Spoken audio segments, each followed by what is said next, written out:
Good day, everyone. We are the fifth group called French Fries of CE 2101 Fundamentals of Surveying Group 3. Today, we are going to discuss about topographic surveying. By the way, I am Maye Lagua and I will be the first speaker. First, let us delve into the what aspect. So, what exactly is a topographic survey? A topographic survey gathers data about the natural and man-made features of a land as well as its terrain. It measures and identifies the exact location and specifications of natural and human-made features and is then drawn up into an appropriate and detailed plan that includes human-made features such as boundaries, neighboring buildings, walkways, and the like. This type of survey picks up natural features such as trees, ponds, and ground contours. Typically, it is the first step in construction or development projects, since various features and elevations of land area need to be identified beforehand. Moreover, it is also the recording of coordinates and height data for a specific survey region. And this data collected may be used to produce spot height maps, contour maps, or more sophisticated terrain models for the region studied. Moving on to the why aspect. Why is there a need to conduct a topographic survey? A topographic survey is an excellent technique to detect and map the terrain's surface characteristics in a specific region. Moreover, this may also help identify any locations where a building may be problematic or necessitate leveling work, as well as the influence of steeper slopes around the planned construction site. Its primary purpose is to determine changes in elevation on a piece of land, which in turn provides plenty of information regarding the property. With all that in mind, we can say that it is an essential step in planning land use as not all areas are suited for all projects. Up next, we have the topographic map to be discussed by Ms. Mayol. Topographic maps. It is defined as a detailed record of a land area which gives its geographic positions and elevations. It can also be defined as the accurate representation of features on Earth's surface, which includes its shape and roughness of the ground. This roughness is referred to as relief, the difference in elevation between 2 points, or which refers to the way the landscape changes in height. Good day, I am Kyzyl Mayol and I will discuss about representation of relief, and I will tackle about sugar loaves, hachures, hypsometric tints, shaded relief, contours, Tanaka contours, and block diagrams. First is the sugar loaves. It is the idealized depiction from a side view or oblique view. It is the only form of topography on maps before 1700s. As shown in the picture, it only displays the location but there is no sizes or more essential details about the relief. Next is the hachures. It uses lines of varying width and length to depict steepness of a slope. It is initially unsurveyed but better compared to sugar loaves. If drawn properly, they may convey good concept of terrain but only largely pictorial. These are not commonly used in modern maps but used when the scale of the area or map is too small for contouring. Hachures were systemized by Major Lemon in 1799, where its line width was proportional to the steepness of the slope. This method was commensurable or measurable but not that imageable. It gave way for contours. However, hachures are still used for very steep slopes like cliffs and railway cuts. The advantage of hachure method is that it gives some minor and important details of a relief. Its disadvantages are its lack of absolute information, difficulty in determining direction of the slope. It is time-consuming and not that really efficient to use comparing it from other developed methods. Next is hypsometric tints. It shows addition of colors to elevation levels, which was first tried in 1830. It designates a color or distinct shade in each elevation, taking into consideration that it requires a color scheme that has gradation, a logical sequence, and of realistic colors wherein text placed in its darkest shade is still readable. Its advantages. It is imageable, pertaining to how we can easily picture out the features or elevations of a relief in the area covered. It can be used in small scales and it is easily applied and understood. Its disadvantages includes exaggerated terrain effect and contrast between tints and other elements may be confusing, which also be caused by dubious color associations. Shaded relief. It is also called as hill shading. It pertains to addition of shadows to give illusion of the depth of the relief or a landscape with its source of light from northwest. It was widely used after 1960, although it was introduced at early 1900s. Its advantages are highly imageable, displays realistic appearance, depicts greater detail of landscape, and is suitable for other map types and of different scales. Disadvantages. It is costly and can be poorly rendered and requires artistic creation, especially when done manually. It creates variable background with others being very dark. Next is contours. It's a line through all points with the same elevation. It is an isorhythm or isoplet which describes as the line drawn on map that connects points with the same numerical values or of the same elevation. Contours show height and shape of mountains, depth of ocean, and slope steepness. It came because of the need to know depths of the water, and thus the first contours were done on navigation charts in late 1900s with isobats, which pertains to the line connecting points that have the same depth below the surface of the water. Contours have numerous characteristics which will be discussed later. An example would be that the depression contours are drawn with small tick marks, and the basic rules are: first, contour lines should never split or divide. Second, it must never simply end. Third, it should only represent one elevation. And last, that it should not intersect with other contour lines. The advantages of contours is that it is the most commensurable method, the familiar and commonly used. Other newer depictions were improved from the idea of contours. Disadvantages is that it is poorly suited for small scales and it is less imageable. Tanaka contours. It is the method of shading contours with its northwest light. It is pioneered and named after Kitaro Tanaka, who applied shading principles to contours.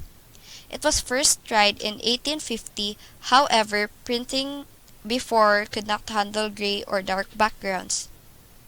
Lastly is block diagrams or block perspective diagrams. It combines overhead map and cross-section map which shows surface of the earth at one cross-section. Advantages. It is said to be imageable portrayal of the landscape out of the different representation as it is in 3D. So it was said to be the most imageable. And next is that it is useful for hills and panoramas. However, it is the most time consuming out of all and with little to no consistent linear scale. So this is all for the representation of the relief. Thank you. Now, I will be discussing about the different types of contours. But before that, let us define what a contour is. So, it states here that a contour is a line connecting points of equal elevation. It is a line in which the ground surface is intersected by a level surface obtained by joining points of equal elevation. Simply, it is an imaginary line on the ground surface. For instance, since water assumes a level surface, the shoreline of a lake or perhaps a river is a visible contour. But in general, contours cannot be seen in nature. Thus, like what I said just a while ago, it is an imaginary line on the ground surface. And these contours provide an accurate quantitative representation of the terrain. Now, there are five types of contours, and we will be focusing on each one in the next few slides.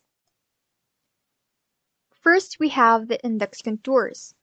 Index contours are bold or thicker lines that appear at every fifth contour line and are generally labeled with a value along its course. They are naturally shown as heavy lines, usually twice the gauge of the standard contours carrying the numbers or elevation designation.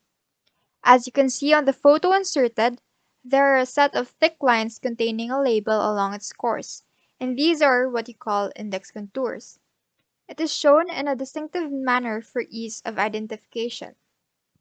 If the numbers associated with the contour lines are decreasing, there is a decrease in elevation. However, if the numbers associated with specific contour lines are increasing, the elevation of the terrain is also increasing. Second, we have the intermediate contours. Intermediate contours are characterized as lines of lighter weight between index contours that are usually not labeled except when the terrain is relatively flat. Depending on the contour interval, there are 3 or 4 intermediate contours between the index contours. These conform to the contour interval of the map. On the photo provided, we can easily distinguish the intermediate contours, since these lines are finer and do not have their elevations given, in comparison to the index contours that are thicker and labeled. For the third type, we have the supplemental or supplementary contours. These contours are drawn as dashed lines or dotted lines and are usually drawn at one-half the specified contour interval of the map. It is used when the terrain is so flat and the intermediate contours are too far apart. Supplementary contour lines are placed between regular contour lines to visualize small but important forms that regular contour lines are unable to show. As shown on the image pasted, supplementary contours are easily discernible since they appear as dashed or dotted lines. The fourth type is a depression contour. Let us briefly define what a depression is first. A depression is a low point in the ground which is surrounded by higher ground in all directions. Examples of depressions include volcanic craters, sinkholes, pit craters, and impact craters. A depression is represented by a series of concentric closed contours with the inner contours having lower elevation than their outer surrounding. There are small tick marks or hachures on these contour lines pointing towards lower elevation. In other words, the depression contour is a closed contour inside of which the ground or geologic structure is at a lower elevation than that of the outside, and is distinguished on a map from other contour lines by hachures marked on the downslope or downdip side. These are used to show low spots around which contours close. The index or intermediate contours are used to which ticks are drawn perpendicular to the contour lines on the downhill side. For the fifth and last type, we have the approximate contours. This type is used when contours cannot be drawn accurately, possibly due to inaccessibility of the area. It is a contour line that is approximately determined. It is created when data on the real height of certain areas aren't obtained. This is typically based on the educated guess of the maker of the map. On to the next slide. The contour interval was mentioned previously. Let us find out what is it now. A contour interval in the survey is the vertical distance or the difference in elevation between the two contour lines on a topographic map. Simply put, a contour interval is the vertical distance between contour lines or the variation in elevation between them or between two adjacent contour lines. Small intervals are appropriate for areas with light slopes and with small features, such as hills, whereas large intervals are used for areas with steep slopes. These intervals are commonly fixed at multiples of 0.5, 1, 2, 5, 10, 20, 50, and 100 meters. These intervals are interrelated with the map scale and are generally the smaller the scale, the larger the contour interval. So, good day to each and everyone. By the way, I am James Anthony Menjares. I'm going to talk about the characteristics of a contour. So, there are 10 characteristics of a contour, and I'm gonna discuss one by one. What are the characteristics of a contour? So first characteristic is all points of the contour line are of the same elevation. So as you could see here in the picture, that these red lines are called the contour lines. So as you can see, they have the same elevation, like going upward, going downward, going upward, and going downward. So you could see that all of the contour lines has the same elevation. So the second characteristics of a contour is that no two contour lines can meet or cross each other, except in the rare case of an overhanging vertical cliff or wall. So the third characteristics of the contour line is closely spaced contour lines indicate steep slope. And fourth one is widely spaced contour lines indicate gentle slope. Fifth will be the equally spaced contour lines indicate uniform slope. And the sixth will be close contour lines with the higher elevation towards the center indicate hills. So the sample pictures will be tucked in the next slide. So these are the sample videos that I have told you from my last slide. So first will be the steep slope. So as you could observe that the contour lines are going upward, going upward, going upward again, straight line, going downward, and going downward. So you could see that it increases and there's also decreases. So this indicate a steep slope. And you could also see that there are no spaces on the contour lines. So the next will be the gentle slope. So as you could see that the contour lines are just straight, or it's just straight lines, or they're just gentle, or there's no that are not going upward, not going downward, they're just going straight. So that signifies as gentle slope. So the fifth characteristic is that equally spaced contour lines indicate uniform slope. So as you can see that they are all uniform. Like it's an oval shape. The contour lines are oval. So from big one until it goes to the medium, average, and then it goes to small. And you could see that all of them are in uniform form. And the sixth one will be that close contour lines with the higher elevation towards the center indicates the hill. So as you can see here, there's an hill. And this oval here, or the oval lines, are the contour lines.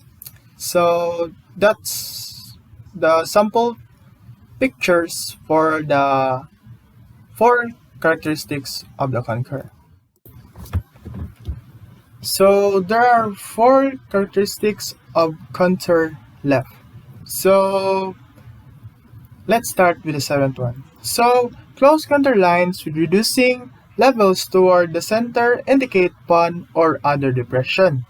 So as you can see from the picture that this arrow here is pointing at the center point. So this center point is the pond or other depression. So as you can see that that the lines from the outside is quite big. It goes small, small. It reduces its level until it reaches to the center, which indicates to the pond. So the eighth characteristics of the contour will be that contour lines of a ridge show that higher elevation with the loop of the contour. That contour line cross ridge at right angles. So as you can see from the picture that the contour lines are going upward, so it increases. It's going up, and going up. And this center line, which is like dots, dots, dots, which is called as the ridge line. So that will be the two characteristics for this slide, and there are still two left in the next slide. So let's move on. Now we reach the point that there are two characteristics of contour left. So let's finish it. The 9 characteristics of the contour is that contour lines of a valley shows reducing elevation within the loop of the contour. so that contour lines cross valley at right angles. So from the picture, you can see that these green lines are the contour line. So you can see that its elevation is reducing. So it it decreases until it reached to the lowest point. And this red line is what you call the valley line. So that will be the ninth characteristics of the contour. So lastly will be that all contour lines must close either within the map boundary or outside. So from the picture you could see red lines, very many red lines. So those red lines are the contour lines. So we can say that it's either within the map boundary or outside. It really depends. Outside or inside. So that will be the significance of that last characteristics of the contour. So that's all for my part. And once again, I am James Anthony Menjares, and those are the characteristics of the contour. So that is all for my part. Thank you for listening, and now I'm gonna give the floor to Mr. Steve Francis Zapanta. So, good morning everyone. I am Steve Francis Zapanta and I will be discussing to you the methods in obtaining contours. So there are actually two methods in obtaining contours. We have the direct method and the indirect method. Now to give you a little overview about what these methods are, you need to understand first, or you need to define what's direct and indirect. When we say direct, it means at an instant, or diretso, direct. So it means that we can obtain contour through direct method in the site. So napata sa site, we can already obtain the contour. While the indirect, coming from the word indirect, that means it's not direct.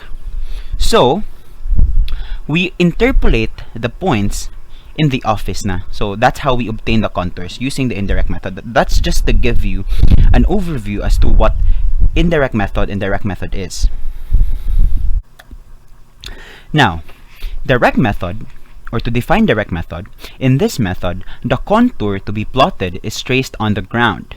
Points which happen to fall on the desired contour are only surveyed, plotted, and finally joined to obtain the particular contour, and it uses a total station. So, you're gonna say, oh, this uses a total station. Now, direct method is actually manually plotting the contours. Therefore, when we go to a site, we manually change the rod levels to obtain the contours. That's direct method of contouring. It consists in finding the vertical and horizontal controls of the line, which lie on the selected contour line. This method is slow and tedious, and it's only suitable for contouring small areas since, again, it's very intensive. It's very physically intensive especially to the surveyors. So that's direct method of contouring. Again, you have to manually plot the contour lines in the site. That's basically what direct method is. Now for the indirect method, just to provide a comparison, in this method, levels are taken at some selected points and their levels are reduced. Thus, in this method, horizontal control is established first and then the levels of those points found. After locating the points on the plan, reduced levels are marked and contour lines are interpolated between the selected points. This is suitable for contouring large areas. Now, as compared to direct method of contouring where you have to manually plot the contour lines on the site, the indirect method is actually much easier because you are just given the contour map. Therefore, you will be given points like say 98, 100, 105. You are already given the contour map. The thing that you need to do is to plot the contours using intervals. So let's say, for example, 5 feet intervals. So you will plot 100, 105, or 10 feet intervals, 100, 110, 115, 120. Or rather, 110, 120, 130. So that's how you use the indirect method of contouring. You interpolate it in the office. You will just be given a contour map. That's basically what it is. Again, for the direct method, it's manual. You need to do it yourself manually to plot the contours. And for the indirect method, you have to interpolate it in the office na to obtain the contour. So this is much slower and tedious, while this is faster and it's more economical because it doesn't need much manpower. So if we compare the two, the direct method, as you can see here, is very tedious, and the indirect method is not that tedious. Again, since the direct method is manually plotting the contours on site, it's much more accurate than the indirect method, which is less accurate and much more subjected to errors. For the direct method, it's slower, and for the indirect method, it's faster. It requires more resources for the direct method, and the indirect method requires fewer resources. Next, the points are physically located on the ground for the direct method, and for the indirect method, points are interpolated in the office. It's suitable for contouring small areas, the direct method, and the indirect method is suitable for contouring large areas because, let's take for example, you will be plotting the contour on a 1 hectare site. Imagine plotting a contour with, let's say, 10 meter interval, and it's 1 hectare. Kanus aka kamahuman. That's why dili gid siya suitable for contouring large areas ang direct method. That's why engineers only use the indirect method, or this is the much more commonly used method in obtaining contours.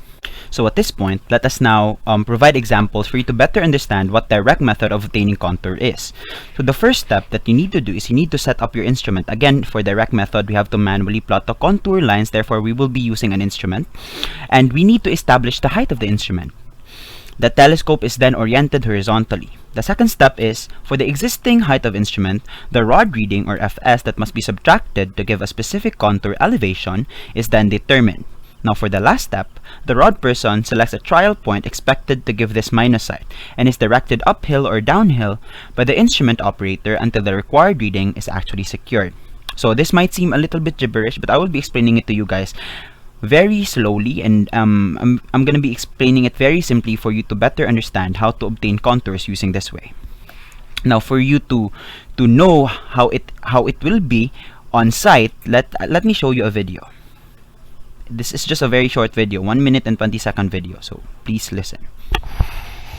Direct method of locating contours. Let us see about direct method of locating contours.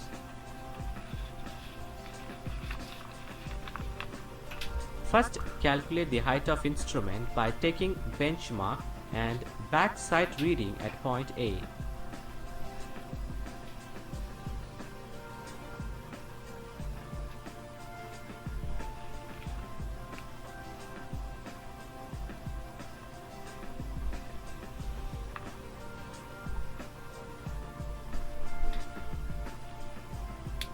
Staff is placed at several positions to trace the elevation of 100 meter.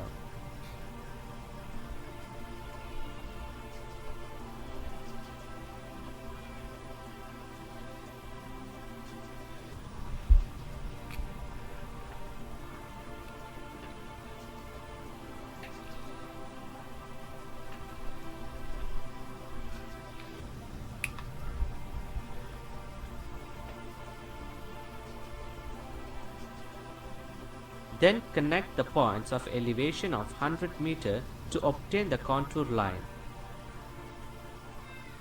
So that was it. It's very easy to understand, no? So the first thing, if we go back to the if we go back to our steps here, an HI is established, or HI according to the video is a benchmark elevation. So they establish first a benchmark elevation. So let's joke in tahay the contour map here. Let's say again the elevation is 103, diba? It was given man sa video nga 103 ka ng elevation. Let us check, ano? 103 ang elevation. So let's say this is your instrument. This is what happens sa video, ha? The first thing that they did is they took a backside reading, and the backside reading is 0.68 meters. I'm so sorry if dili siya nindot kay I'm not using a pen to draw this. So, to determine the benchmark elevation, you just need to add the backside reading and the elevation to determine the HI, or the benchmark elevation. So, 103 plus 0.68, that would give us 103.68 meters. That's your benchmark elevation. So, if we go back to the third step, The rod person selects a trial point expected to give this minus height and is directed uphill or downhill by the instrument operator until the required reading is actually secured. So, given sa problem na to, ay according sa video, we need to plot 100 meters kano nga contour. Therefore, the elevation of that land should be 100 meters. Since we have this benchmark elevation, dapat ang atong rod reading or our FS should be 3.68 meters, because if you subtract 103.68 minus 100, it gives you 3.68. So what do you do here? According to step 3, selects a trial point. Silbi magtagna-tagna ka kung asa dira ang 100 meter ang elevation. Dapat ang imong reading kay 3.68. So let's say for example kani 100 ni kintahay, or let's say wala pa ni gihatag, dili kintahay ni 100. Pag read nimo sa rod niya, pagkuha nimo sa foresight, let's say for example this is the rod, pagkuha nimo sa foresight, matagaan kag 3.68 meter nga reading. Therefore, you conclude 103.68 minus 3.68, 100 meter ang iyang contour. So, ni-fall siya sa 100 meter nga contour. And you have to do this a lot of times in order to obtain the contour. So, let's say for example, this is your instrument. Yeah, this is 100, this is 100, 100, 100, 100. So, imura na siyang i-connect para ma-obtain mo ang contour. And since, let's say for example, pila man ni ka points? 1, 2, 3, 4, 5 points. The question is, same ba ni sila grad reading tanan? Yes, same sila grad reading tanan because they have the same contour, or they fall on the same contour, which is 100 meter. Now, let's take for example, since this is the hill here, let's say, magplot ta sa 105, or let's take for example, 102 kintahay ni 102 or 101. Therefore, let's say 101 ni dire, 101 ni dire, 101 ni dire, 101 ni dire. Then ato na silang i-connect. Therefore, ma-obtain na din atong contours. Mao na din ni siya atong contour. So, ang rod reading ani kay 101 man, 103.68 minus 101. Therefore, ang rod reading ani kay 2.68 meters. So, that's the direct method of obtaining contours. Very easy, no? Now, let's take an example given sa module na to. Direct method of So, locating sorry. contours. Wait lang ha, for a while. About Here's your direct point. method of locating contours. That's not what I wanted to do. So, for example, the instrument set up at point A, the elevation is 674.3. So again, ang elevation niya is 674.3. Now, ang give here is the length of the instrument, which is 4.9 feet. Whatever is given, okay ra sad. Pero usually benchmark mag use kitag backside reading ani, just to obtain the height of the instrument. So, the height of the HI is 4.9 feet. Therefore, the HI prime, or in the capital letters, the benchmark elevation is 679.2. So, that's our height of instrument, or our benchmark elevation. So, ara ta mag-base sa tanan natong obtainan sa contour. And as you can see here, the 9.2 feet rod reading means that the point X lies on the 670 feet contour. Therefore, the X here is not given. So, let's say for example, we will be finding the level of X. Diba? So, we place our rod sa X, as you can see here. And again, our height of instrument, or our benchmark elevation, is 679.2 feet. The rod reading, or the FS, or the foresight reading, is 9.2. So again, like what I've said a while ago, you just need to subtract 679.2 minus 9.2. Therefore, if you subtract them, we obtain the level of X. Therefore, the X lies on the 670 feet contour. So again, let's say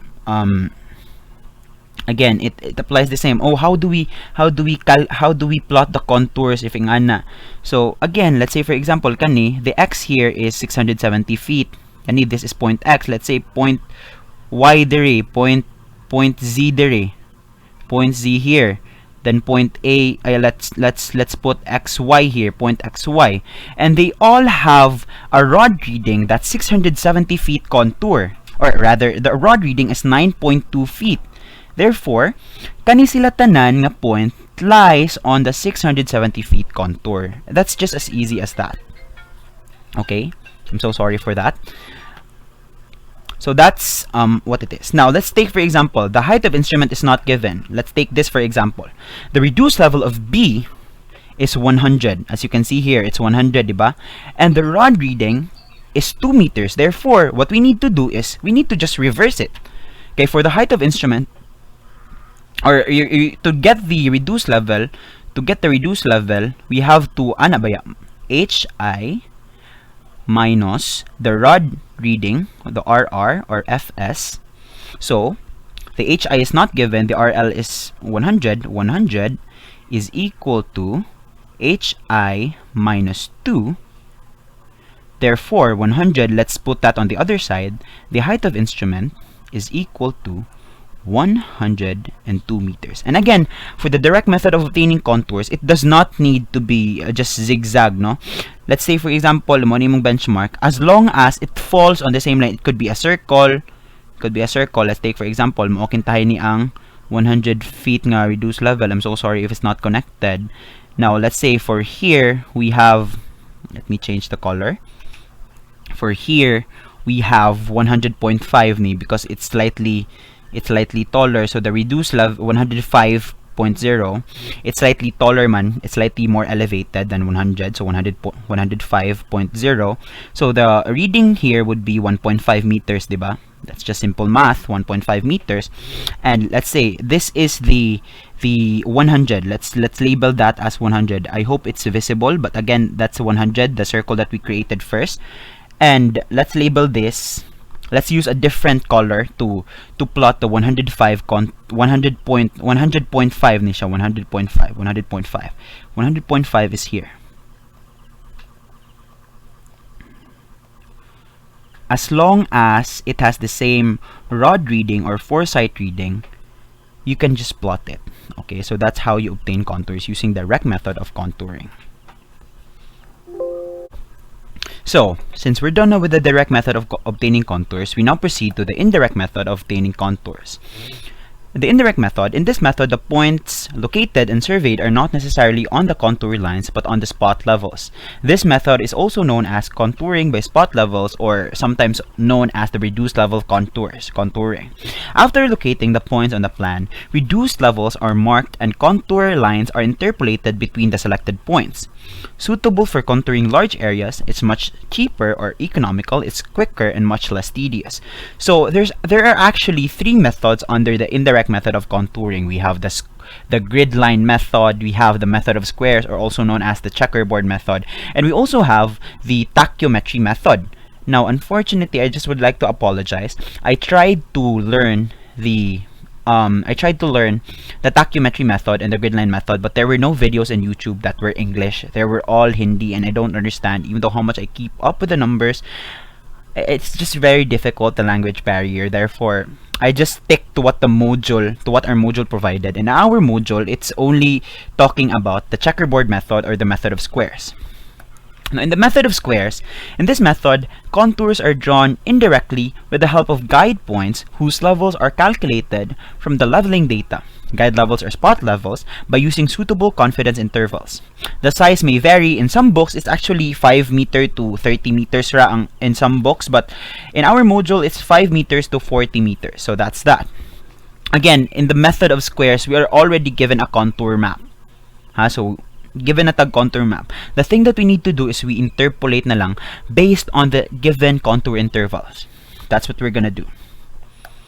Now, for the construction of the contours, the first step in developing a contour map is measuring the elevations of a group of points. Again, you will be given a contour map. If we were to do this on site, we're just gonna be providing, or we're just gonna measure the elevations in a certain area and make a contour map out of it. It will be easier for us to establish a rectangular grid of points marked with flags and measure the elevation. The location of the flag points can be established by taping and checked by pacing or odometer. So again, this might be difficult to understand, but I will be explaining it very simply to you guys on the next slides. Now, let's take this for example. We want a contour map on 5 feet intervals. The grid is rectangular. The dimensions of the side are 80 feet north and 100 feet east. So let's analyze first the problem. We want a contour map on 5 feet intervals. So 5 feet intervals. The first thing that you need to do is you need to analyze first what's the smallest reduced level. In our case here, the smallest reduced level, as you can see here, we have the contour map. We are already given a contour map. The smallest reduced level here is kani. I don't know if you can see my point. You cannot see it. Kani here. So 98 ang atong lowest reduced level. And our highest reduced level is 119. So we need to analyze that. If we will be contouring, or we will be plotting a contour on 5 feet intervals, therefore we will start on 100. We will start on 100. Then 5 feet man, so 100. Therefore, we will be plotting contours nga 100, 5 feet intervals pod, 105, 110, 115, that's 115, and 120. Do we include 120? Again, our highest reduced level is only 119. Therefore, you cannot, walay 120 nga mo exist diri. So, dili ni na to i-plot ang 120. I was just messing around with you guys. So, that's, basically, we will just plot four contours: 100, 105, 110, 115. Now, to give you an overview as to how we plot the contour lines, again, analyze first the question. The dimensions of the side are 80 feet north. Therefore, this is 80 feet. That's according to the problem. This is 80 feet. That's the length of the line. It's 80 feet. And 100 feet due east. So, this is 100 feet. And it makes sense because sa drawing that's 0, that's 0, that's not 108. That's 0. So, and it's very obvious because this is generally longer than the one due north. So, it's 80 feet and 100 feet. So, we will be plotting 100, 105, 110, 115. So, let's look at this box. Focus on this box first. Don't mind the other boxes. Okay, let me erase some of the parts. Here, 100. Let me erase that. Again, you already know the length of the line. The length of the line is 80 feet here and 100 feet there. Let's say blue. I'm gonna be plotting now the 100, and I'm gonna be using rather yellow. So I'm gonna be using a yellow highlighter. I recommend you to use different colors of pen, especially if you're plotting different contour lines. It's because para dili mo maglibog. So you can use different colors. So let's say 98 here and 102. Focus on the horizontal line or the 100 feet line here. 98 and 102. Naabay ni exist nga contour dira nga 100? There is 98, 102. Therefore, what we're gonna do is we're gonna divide it on equal parts. 98, 99, 100, 101. So, naa siya sa tunga. Good. Pinakatunga. Therefore, let's mark that as X. Now, look at here. Yan kaninga line. Look at here. Naabay ni exist nga 102 ug 108 dira? Naabay ni exist nga 100 nga contour map? Do we plot a 100 contour map there? Wala. Kay nilapas naman siya sa 100. 102 and 108 naman ang range niya. So, wala. So, ignore that. This part, 98 o 101. Naabay ni exist nga 100 dira nga contour? There is. So, we're gonna divide it into equal parts. Again, 98, 99, 100. Therefore, naade siya diri nga part. So, if we will be connecting that, i-connect na nato ang duha ka contour line, just put a straight line. So, mauna din ni ang atong 100 nga contour. That's basically the concept. What I did ra is, this is not the mathematical way of obtaining where the contour lies. This is just the idea, just for you to better understand what it is or how we do it. So 100, that's the 100 contour line. Now we go for 105. Let me use another color. Let me use purple for the 105. So here, 102 and 108. Again, I am just estimating ha, nag-estimate ako. This is okay because the range is very small, 98 and 102. That's just a difference of 4. So we can just easily, but if the difference is much longer, let's say for example, you're given 500 and that's 550, you cannot manually just, you cannot manually just divide it by yourself. So you need a mathematical equation, which I will be explaining to you guys later, but this is just an overview as to how we do it, because it may appear very intimidating at first, because of course we will be plotting contours, so it might appear very intimidating at first, but it's really not. You just need to understand the concept of obtaining contour. So again, let's take this for example, 102 and 108. Again, 105 na tayo, na I'm using purple for 105. So, naay ni exist ng 105 diri because 102 and 108 ang atong range. Therefore, let's say 103, 104, 105. Naa siya diri nilay. 6, 107, di ba? So, naagit siya sa tunga-tunga nilay here. Then, 101 and 108, let's, again, I'm just estimating this. Naa siya diri nilay. 105. Then 102, 106 na ay 105. Let's say for example, I'm just estimating again na siya dire. Then 101 and 106 na apod 105. So let's say 105 lies there. Therefore, we need to connect that. We can obtain this contour. Easy ra. It's very easy, right? It's very easy. So if we plot the 110 and 105 as 115 as well, we'll obtain this one. Again, I'm very sorry I was not able to this is a very realistic, especially in exams. In exams, we dili naman ta maka-use og ruler, so don't laugh at my drawing. So sakto detong nabuhat, di ba? As you can see here, 100 atong na plot, then 105. So you can see here, this is the answer. Again, I am not using any mathematical method here. I'm just estimating where the point will lie. So for this one, 110, 106, 110, nadiri, 110, 110. For this, we are plotting the 115, and I used a yellow highlighter. So this one, 115, 115, 115, and then 110, 110, 110, 110, 110, 110. So that's basically the answer. Now, I'm going to be discussing to you the mathematical method in obtaining where you plot the contours. So let's take this for example. The formula that we will be using, or let's not go to that slide first. The formula that we will be using is the slope formula. So again, given the slope formula, I guess we already know what the slope formula is. That's just y is equal to mx plus b. Y is equal to mx plus b, wherein m is the slope, m is the slope, m is the slope, b is the y-intercept, and the y is the contour that we will be plotting. Therefore, if we will be plotting 100, our y will be 100. Again, we will be using this formula in every contour that we will be plotting. So if we were to plot 105, the y would be 105, 110, and that's how we do it. So if we will be plotting the 115, therefore we're going to use 115 as the y.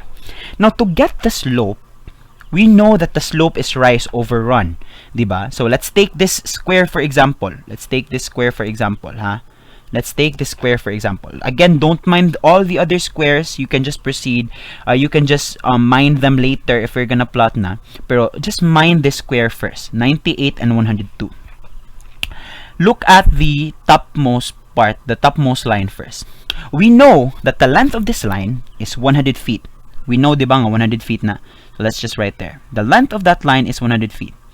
Now, in order to get the slope, we need to subtract the highest value in the range. So it's 98 to 102. The highest value in that range is 102. So that's 102 minus 98. Again, we need to subtract the highest value here, which is 102, and the lowest value, which is 98. Then we have to divide it by the length of the line, which is 100 feet. Again, we have to divide it by the length of the line, which is 100 feet. Diba? That's 100 feet. Therefore, our slope would be 4 over 100, or if we simplify that, that's 1 over 25. So we already have all the values. So again, our y is the 100, diba? That because that's what we will be plotting. Again, your y is the contour that you will be plotting. Remember that.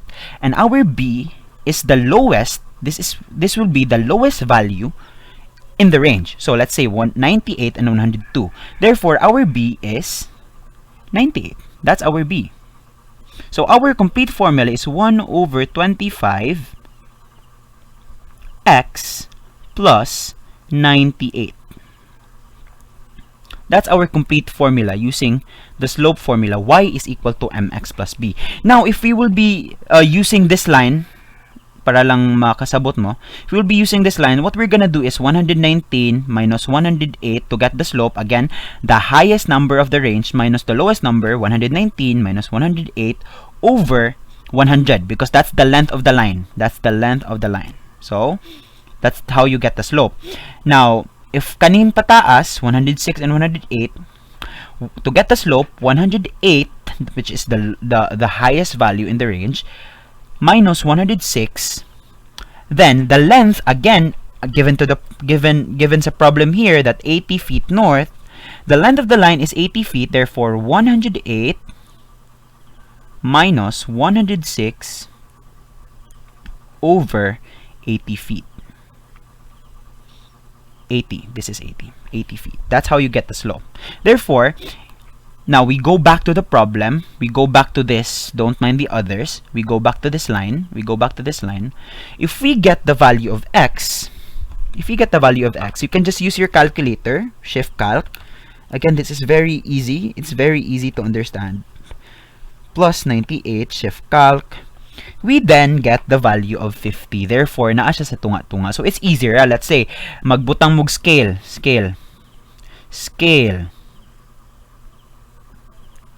100 feet is equal to 1 inch. Therefore, inigplot ninyo sa line, it's half inch, diba? That's how easy it is. Half inch na siya. So, maplot na din ninyo siya much more accurately than just magtagna-tagna mo, diba? Like what we did kanina, magtagna-tagna. Again, I don't recommend it, but I just did it for you para ma-explain ako ninyo ang idea. So, let's go back. Again, like what I've said kanina, what they used here is A and B because that, again, that's the lowest value. But we can just use M. Just use M lang para di mo maglibog because we already know the formula y is equal to mx plus b, right? And I don't want you to be confused. Oh, why is it y is equal to ax plus b? Why is it y is equal to ax plus b? So, it's y is equal... I'm sorry for that. That's my sister. Y is equal to mx plus b. So, to get the slope, again, 102. Mind this top part first, minus 98, which is the lowest, like what I've said kanina, then over the length, which is 100, and you get this formula. 100 is equal to 4 over 100, or 1 over 25x, plus 98. Then, you transmute that formula, then you get the value of x, which is 50 feet. And look at the left side, look at the left edge of the grid cell. That's 101. Again, our y is 100 because that's the contour that we will be plotting, 100. Our slope, or m, let's change this to m, 101, the highest value of the range, minus the lowest value of the range, which is 98. Therefore, then you divide that by the length of the line. The length of the line here is 80. Again, given sa problem, 80. Therefore, our slope is 3 over 80x. Plus 98, again, that's the lowest value in the range, 98, is equal to, we will be plotting 100, so y is equal to 100, transmute that formula, we get x is 53 feet. So, if 80, 40 kintay ni diri, 40, mga 53 na agad siya diri. And we just plot the contours tayo. This is the final answer. This one here. So, that's all. I hope you've learned something from our report, and thank you very much for listening.